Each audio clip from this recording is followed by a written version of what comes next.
Okay, let's dive right into this explainer. Today we are going to objectively unpack the really complex and highly competing narratives surrounding the alleged federal investigation into California Governor Gavin Newsom. We're aiming to cut through all the political noise here. We're looking at a very specific set of claims and counterclaims that are dominating the conversation, drawing directly from independent reporting, source commentary, and the governor's own public statements. Basically, we're putting the politics aside to focus purely on what the source material actually lays out. To make sense of all these claims, we're going to follow a pretty straightforward roadmap. 1. A public demand to the DOJ. 2. The origins of the investigation. 3. Explaining behested payments. 4. Following the money trail. And 5. The California political rivalry. So kicking things off with Section 1, a public demand to the DOJ and the governor's stance. We have to start with the highly public catalyst for this entire discussion, which actually came from the governor himself. Right off the bat, notice how Newsom uses his official gubernatorial platform for this. Complete with the state seal and flag, he forcefully frames the investigation. The source material points out that this didn't come from a personal account. It came directly from the office of the governor. Newsom presents this alleged FBI probe as a partisan attack directed by Donald Trump, essentially meant to punish him for his vocal opposition. The strategy here, according to commentators, is a kind of political jiu-jitsu. It's using state, taxpayer-funded resources to get ahead of the narrative and define the investigation as a baseless fishing expedition looking for a crime rather than responding to one. But hold on, because the source material presents a pretty stark counter-narrative to the governor's official stance. While Newsom points the finger at a weaponized Trump Justice Department, independent reporters and DOJ sources cited in the material assert that this investigation actually started under the Biden administration. Furthermore, it didn't even originate in Washington, D.C. It began right in California. Moving right along to Section 2, Origins of the Investigation and the Whistleblower Claim. Let's see how the source builds a theory regarding the actual targets of this federal probe. According to DOJ contacts cited in the sources, this isn't just some random fishing expedition. It zeroes in on very specific figures in the governor's inner circle. The primary targets are alleged to be the first partner, Jennifer Siebel Newsom, specifically regarding her tax records, and the governor's chief of staff. And the source adds an absolutely crucial piece of context here. The chief of staff carries a prior wire fraud conviction connected to his previous work with Xavier Becerra under the Biden Health and Human Services Department. Which brings us to Section 3, explaining behested payments as the financial mechanism. To really understand the allegations surrounding the first partner, who, by the way, is a filmmaker operating a nonprofit promoting gender equity, we need to pause for a second and define a specific financial term that is central to this whole explainer. Okay, we really need to understand what behested payments actually are. The source material explains that a behested payment is a donation that a politician explicitly asks a corporation to make to a specific nonprofit or cause.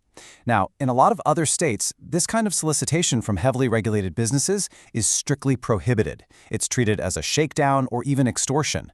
But in California, it is completely legal, heavily utilized, and most notably, there is absolutely no cap on the dollar amount. The reporting lays out this exact three-step process to illustrate what critics are calling a massive pay-to-play scheme operating out of Sacramento. Step 1. Massive corporations make these behested donations to the first partner's nonprofit film company.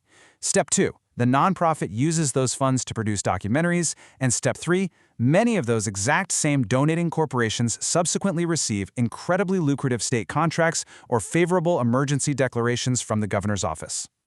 All right, Section 4, following the money trail and tracing the donations. Now we need to look at the actual financial figures and the corporate players alleged to be involved in this system. $226 million. That is a staggering figure, and it represents the amount of behested payments collected during the COVID pandemic in 2020 alone.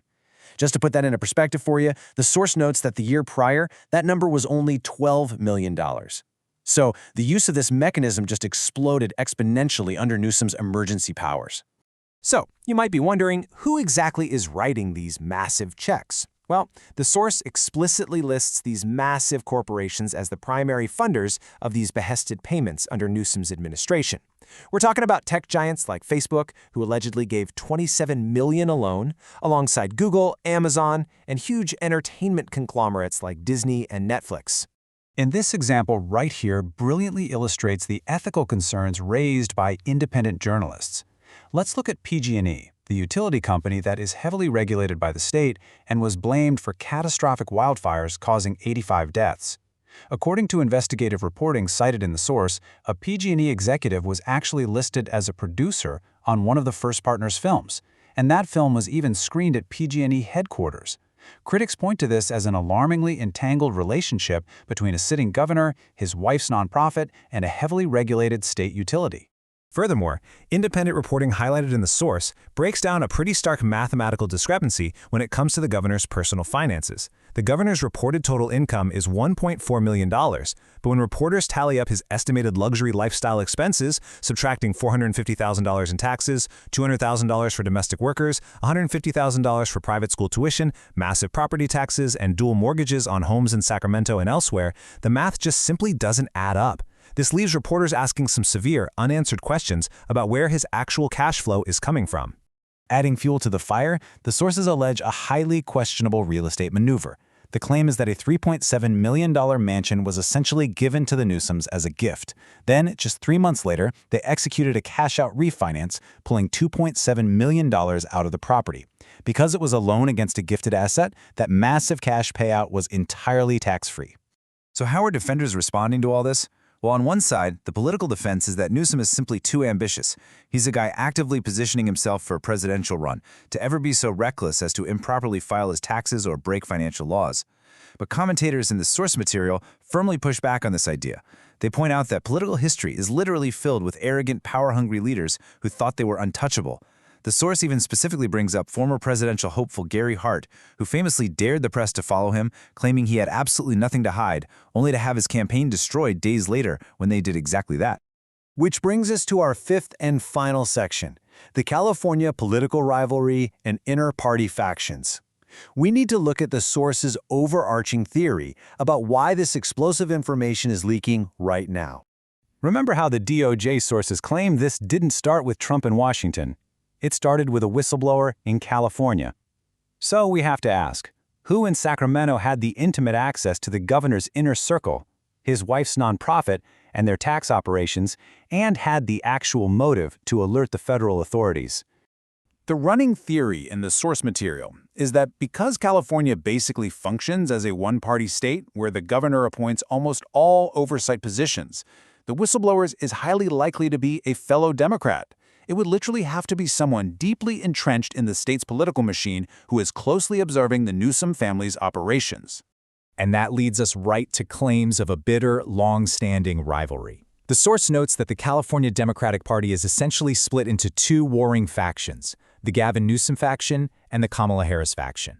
This rivalry allegedly stems all the way back to their early political days working together in San Francisco. With both factions now on a direct collision course for the presidency, the source suggested it is absolutely no coincidence that a Sacramento insider suddenly blew the whistle to the DOJ. Ultimately, whether this is a politically motivated fishing expedition or a legitimate probe into a massive pay-to-play scheme, this explainer leaves us pondering a really critical question. When you look at the unlimited behested payments, the corporate entanglements, and the fierce political warfare detailed by these sources, where exactly does standard modern governance end and genuine corruption begin? That's something you will have to decide for yourself based on the facts as this investigation continues to unfold.